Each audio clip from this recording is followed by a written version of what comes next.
Yun pala. Yun Lisa. pala yung tinutukoy mo sa akin. Na ano ha? Pupunta sa school lang mga bata. Pero anong ginagawa nyo?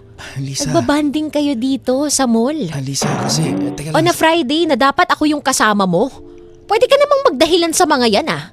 Pwede mo namang sabihin na may pinapatapos sa'yo yung boss mo. In fact, pwede mo ngang sabihin na sa kanila. Lisa, saglit nga, saglit. Huwag ka ano dito ba? mag-iskandalo. Marinig ka Ano naman. mag-iskandalo? Marinig ng asawa ko. Wala akong pakialam. Dito tayo sa gilid. Dito tayo.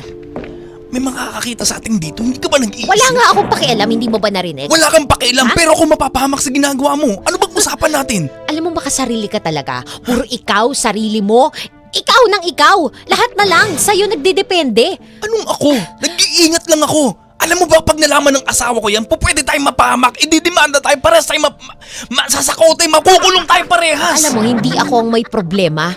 Ikaw ang kasal, ikaw ang may asawa. Kaya solusyonan mo tong problemang to. Kung ayaw mo ng problema, huwag mo ko landiin. Lisa, anong pinagsasabi mo? Nagkakaintindihan na tayo simulat sa pool, pinasok natin tong sitwasyon na to. Alam natin kung anong magiging resulta na itong ginagawa natin. Alam kung anong magiging resulta? Aba teka, di ba nung nilalapitan mo ako nun sa trabaho? Ha? Panay sabi ka sa akin na pipiliin mo ko at palalakihin mo lang yung mga anak mo? Alam mo, handa naman ako eh. Gusto mo kunin mo na lang yung mga anak, buhayin natin. Lisa. Ako na lang magiging nanay nila. Lisa, hindi ganun kadali yung sinasabi mo. Iba na yung sitwasyon ngayon, iba yung sitwasyon Iba na noon. talaga. Ha?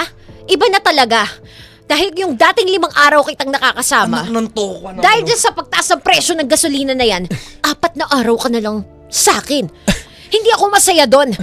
Na mas maraming araw nakapiling mo yung asawa mo na yan. Lisa naman! Lisa! Kumalma ka nga!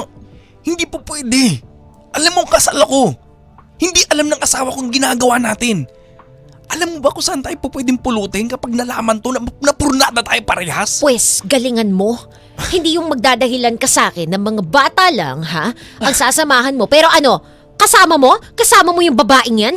Kasama mo yung asawa mo? Natural asawa ko yun. Anong kailangan ko ipaliwanag sa'yo? Hindi ka ba Akala nakakaintindi? ko ba wala na kayo? Akala ko ba nagsasama na lang para sa mga bata? Lisa, uulitin ko, iba na yung sitwasyon ngayon. Kahit na anong mangyari, asawa ko yun. Kasal kami! Ano? Ano ako ngayon sa buhay mo? Sino ako? Sino ka? Kabit ka! Kabit! Kabit! Pal ng mukha mo. Alam mo, kung wala lang ibang tao dito sa mall, tinampal ko na yung mukha mo.